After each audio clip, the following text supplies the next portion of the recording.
Hi guys, welcome back to our channel. My name is Afi and today pag-uusapan natin kung ano yung mga bagay or items na pwede magtaas ng price after ma-release yung master skill. Let's go! Do you want to earn in-game currency and grind 24/7 without compromising your device? You can also play multiple accounts while your PC is resting. Introducing LD Cloud. This app allows you to play multiple games smoothly without compromising your device. Click the link in the description below to get free 2 hours trial for new users. Okay, so first and foremost, disclaimer lang, yung information na sasabihin ko dito sa guide na to might be or might not be accurate. Pwedeng mangyari, pwedeng hindi.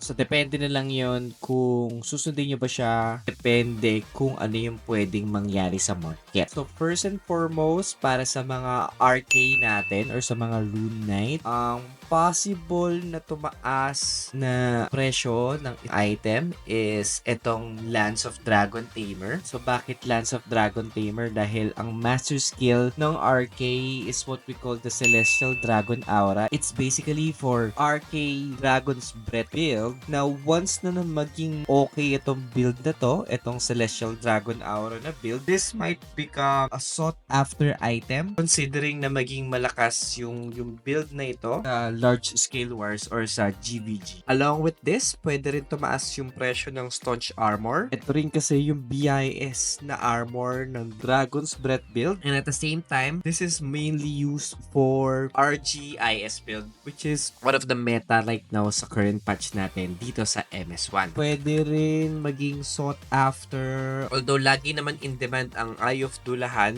na item. Dahil mainly ito ang gamit ng RK, ito rin ang gamit ng mga Warlock, pero pwede pa rin siyang maging in demand na item once na dumating yung MS2. Next naman natin dito is RG. So binigay itong Ultimate Sacrifice na build mainly because ginawa na talaga yung RG for tank. This would mean that Green Steel Pike is gonna be one of the BIS na weapon ng RG when it comes to tanking. Along with this, aside dun sa Green Steel Pike, possible din na umangat ang presyo ng Goibni Armor dahil sa this is one of the best armor din ng isang RG dahil sa kapag Star Armor siya, this would give a lot of reduction pagdating sa dark damage at the same time yung ghost damage taken. So, paano ko nasabi na bakit magiging maganda yung reduction ng dark damage? This is simply because, or rumor pa lang naman, na ang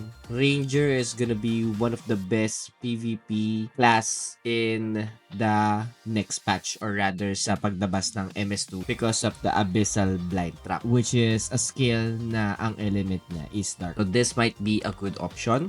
Aside from that, although up until now, it's still on demand. I think isa rin to sa mga magiging sought after item pagdating sa accessory. This is one of the best accessory pagdating sa mga utility or tank classes, which is yung survival ring. Next class na i-review natin for an item is para sa mga Archbishop, and mainly yung item na sinasabi ko dito is itong Crusade Staff. Crusade Staff is one of the best staff pagdating sa pagtataas ng healing increase mo or healing bonus mo na binibigay. Dahil sa itong skill or itong master skill ng Archbishop, which is yung what we call the Exorcism Storm, meron siyang passive na nagbibigay ng healing around the user. Kasi nakasulat dito, it also heals ally within the range of the user in the amount of 100% pag level 10 of healing skill, healing value. So, ibig sabihin, this skill can also be a defensive skill even though based sa description niya, it's an offensive skill. So, next naman natin para sa mga Shura. So, magkakaroon tayo ng master skill that mainly focuses on our skill Asura Strike, which would mean na kung Asura Strike ang ginagamit nating skill pagdating sa PvE, it is much more better that we use a Finger Star pagdating sa ating weapon kasi this might this will give us around a total of 40% chance pag plus 15 siya na hindi tayo nagko-consume ng SP. Aside from that, pwede rin maubos itong stock ng Staunch Ring kasi as we know, when you are an Asura build, it's very recommended that you use Staunch Ring as one of your accessory as well.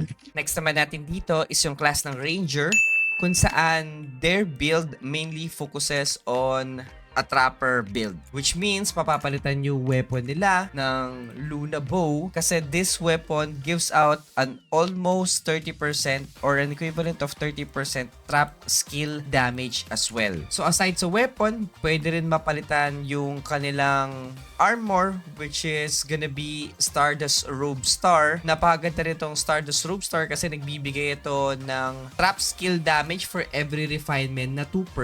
This would mean kung plus 15 yung Stardust Robe mo, you would get an equivalent of 30% para mas pa-boost lalo yung damage mo. Aside from this, pwede rin tumaas yung item na or pwede rin umangat yung presyo nitong Luna Brooch. Although this item is quite cheap, pero maganda sa kanya pag plus 15 siya, this would give out another 1% trap skill damage and at the same time nag-i-stack pa siya.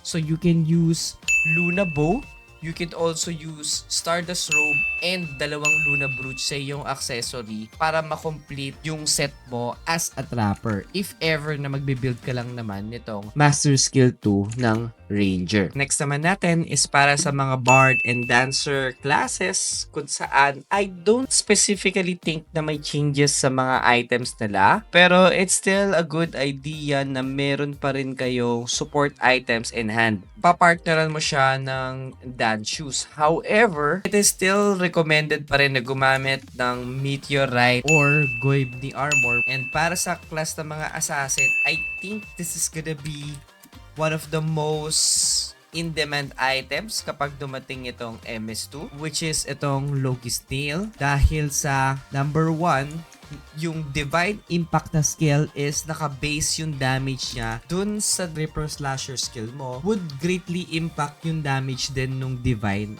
Impact. So aside from this, since Loki's Nail might be one of the most demanded items pagdating ng MS2, papartneran mo siya nitong Windrunner Cape kung saan ito na yung magiging cape nyo dahil sa good multiplier nito once na ginagamit mo yung Cross Ripper Slasher. So it's basically a combo item where Loki's Nail na yung gagamitin mo sa weapon and then sa garment mo, ito namang Windrunner Cape. Next naman natin is para dito sa SC, which is gonna be focusing on a dagger type pagdating nitong Master Skill 2, which is called the Abyssal Graveyard. So yung Abyssal Graveyard, it's mainly focuses on a dagger type SC. One of the best knife right now or one of the best dagger right now in the market is gonna be Holy Dagger kasi nagbibigay ito ng multiplier or additional attack percent pag bumabanat ka ng monster. Meron akong nakitang item na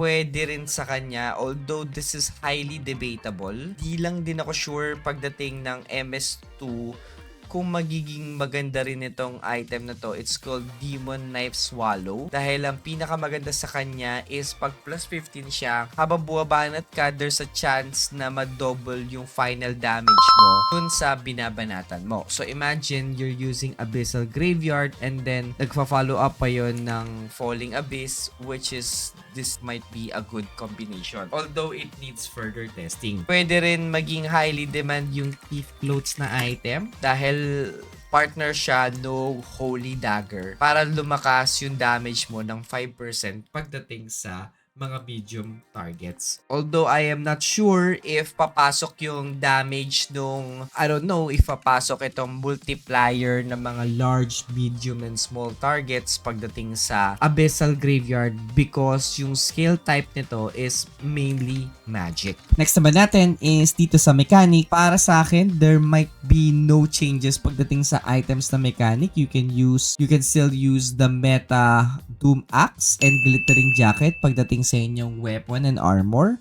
Although maraming din nagkakaroon din ng theory that Heartbreaker Star might be a good weapon dahil crit damage will also be a good multiplier para tumaas yung damage nitong triple laser ng skill na mechanic, which is yung MS2. Next naman natin dito is yung genetic. They have this skill called corrosive zone, which is basically an upgraded version of demonic fire. This would mean that any DPS genetic, this might be a good weapon na pagdating nitong MS skill 2, especially if makita natin yung scaling nitong damage ng Elder's Hammer Star. Aside from that, pwede rin maging magandang item itong alloy armor natin. Pwede rin siyang maging highly demanded item dahil sa ito yung partner na armor pagdating sa as a DPS physical genetic. Next naman natin dito is yung Staff of Elemental Fusion, which is mainly used ng mga warlocks natin. Kasi based off dito sa skill ng warlock,